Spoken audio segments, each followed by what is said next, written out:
थप्पड़, जी हां, सिर्फ एक थप्पड़, लेकिन उस थप्पड़ की गूंज इतनी दूर तक गई कि 3 दशकों से खड़ी मेरठ की शान कहे जाने वाली पूरी सेंट्रल मार्केट ही जमींदोज होती नजर आ रही है। मेरठ के शास्त्री नगर स्थित मार्केट, जहां रोज हजारों लोग खरीदारी करते थे, वो मार्केट जो मेरठ की शान बन गई थी, आज वही मार्केट अब बुलडोजर के निशाने पर आ गई है। लेकिन सवाल है, क्या सच में सिर्फ एक थप्पड़ की गूंज ने इस पूरी मार्केट को गिरा दिया, या इसके पीछे छिपी है सालों की कानूनी लड़ाई, अवैध निर्माण और अदालत की सख्ती? पूरी कहानी आज मुद्दा गर्म है में देखिए। नमस्कार, आप देख रहे हैं YBN यूपी उत्तराखंड और मैं हूं दीपक गौड़। आज मुद्दा गर्म है क्योंकि मेरठ की सेंट्रल मार्केट का विवाद अब पूरी तरह सियासी मुद्दे में तब्दील हो गया है। आज के इस वीडियो में हम आपको बताएंगे कि आखिर कैसे एक थप्पड़ की गूंज आज हजारों लोगों के जीवन को प्रभावित कर रही है। आज की इस वीडियो में हम बात करेंगे इस थप्पड़ कांड के बारे में, जिसमें आपको पूरे घटनाक्रम को विस्तार से बताएंगे कि आखिर कैसे यह विवाद सड़क से सदन और उसके बाद सुप्रीम कोर्ट तक पहुंच गया। आखिर क्यों ना तो सरकार ने और ना ही सुप्रीम कोर्ट ने व्यापारियों के दर्द को समझा। आखिर कैसे यह पूरा घटनाक्रम 2027 में भाजपा के लिए आपदा तो सपा के लिए अवसर में तब्दील होता नजर आ रहा है। अब भले ही मामला सियासी हो गया हो, लेकिन व्यापारियों को राहत मिलती तो नजर नहीं आ रही है। तो चलिए इस मुद्दे को सिलसिलेवार आपको बताते हैं, लेकिन इससे पहले अगर अभी तक आपने हमारे चैनल को सब्सक्राइब नहीं किया तो अभी कर लें और बेल आइकन का बटन दबाना ना भूलें। लौटते हैं अपने मुद्दे पर और बताते हैं कि आखिर इस थप्पड़ कांड की शुरुआत कहां से हुई। कहानी शुरू होती है 1986 से। मेरठ के शास्त्रीनगर इलाके में सेक्टर 6 के भूखंड 661 आवासीय उपयोग के लिए आवंटित किया गया। यह जमीन काजीपुर निवासी वीर सिंह को दी गई थी। 1988 में इस जमीन की फ्री होल्ड डीड भी जारी हो गई, लेकिन दस्तावेजों में साफ लिखा था यह जमीन सिर्फ आवासीय उपयोग के लिए है। लेकिन कुछ ही वर्षों बाद इस जमीन की कहानी पूरी तरह बदल गई। पावर ऑफ अटॉर्नी के जरिए इस संपत्ति का नियंत्रण व्यापारी विनोद अरोड़ा के पास आ गया, और उस दौरान जो हुआ वह नियमों के बिल्कुल उलट था। 228 वर्ग मीटर के इस प्लॉट पर एक के बाद एक कर 22 व्यावसायिक दुकानें खड़ी कर दी गई। हालांकि एकाएक यहां 22 दुकानें नहीं बनी, बल्कि धीरे धीरे यह काम हुआ, और इस दौरान शास्त्री नगर का यह आवासीय इलाका बहुत तेजी से पूरी तरह एक मार्केट में तब्दील होता नजर आने लगा, और धीरे धीरे यह इलाका सेंट्रल मार्केट के नाम से मेरठ में मशहूर हो गया। दिलचस्प बात यह है कि आवास विकास परिषद के रिकॉर्ड में सेंट्रल मार्केट नाम की कोई मार्केट है ही नहीं। लेकिन इस पूरी कहानी में सबसे बड़ा मोड़ आया 2013 में, और यहीं से शुरू हुई उस थप्पड़ कांड की कहानी, जिसकी गूंज आज भी सुनाई दे रही है। तारीख थी 19 अगस्त 2013। आवास विकास परिषद की एक टीम अधीक्षण अभियंता अरविंद कुमार के नेतृत्व में एक प्लॉट पर पहुंची। टीम का मकसद था वहां डाले जा रहे अवैध लैंटर को रुकवाना। लेकिन जैसे ही अधिकारी वहां पहुंचे, कई व्यापारी नेता मौके पर इकट्ठा हो गए। बहस हुई, नोकझोंक हुई, और फिर विवाद बढ़ गया। इसी दौरान व्यापारी नेता विनोद अरोड़ा, जो भूखंड संख्या 661 में हिस्सेदार भी बताए गए, उन्होंने आवास विकास परिषद के अधीक्षण अभियंता अरविंद कुमार को विवाद में थप्पड़ मार दिया।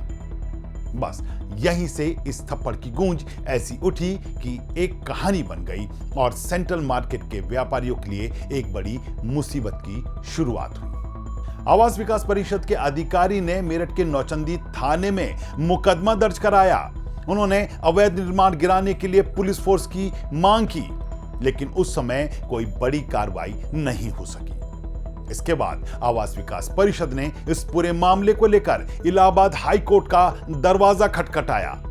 दिसंबर 2014 में इलाहाबाद हाई कोर्ट ने मार्केट में बनी सभी अवैध दुकानों को लेकर एक बड़ा आदेश दे दिया कि सभी अवैध निर्माण को गिरा दिया जाए। कोर्ट ने कहा 2 महीने के भीतर अवैध निर्माण हटाया जाए, लेकिन व्यापारी यह मामला लेकर सुप्रीम कोर्ट पहुंच गए। सुप्रीम कोर्ट में इस मामले पर व्यापारी को स्टे मिल गया और फिर करीब 10 साल तक यह केस चलता रहा। आखिरकार 17 दिसंबर 2024 को सुप्रीम कोर्ट ने इलाहाबाद हाई कोर्ट के फैसले को बरकरार रखा और आदेश दिया कि कॉम्प्लेक्स 661/6 और ऐसे सभी अवैध निर्माणों को ध्वस्त कर दिया जाए। लेकिन कहानी यहीं खत्म नहीं होती, क्योंकि अदालत का आदेश आने के बाद भी कई महीने तक जमीन पर कोई कार्रवाई नहीं होती। खबरें आई कि एक सामाजिक कार्यकर्ता ने इस मामले को लेकर सुप्रीम कोर्ट में अवमानना याचिका दाखिल कर दी। इस पर कोर्ट ने प्रदेश के कई बड़े बड़े अधिकारियों को नोटिस जारी कर दिया, जिसमें शामिल थे गृह सचिव, आवास आयुक्त, मेरठ के डीएम, एसएसपी, थाना नौचंदी प्रभारी।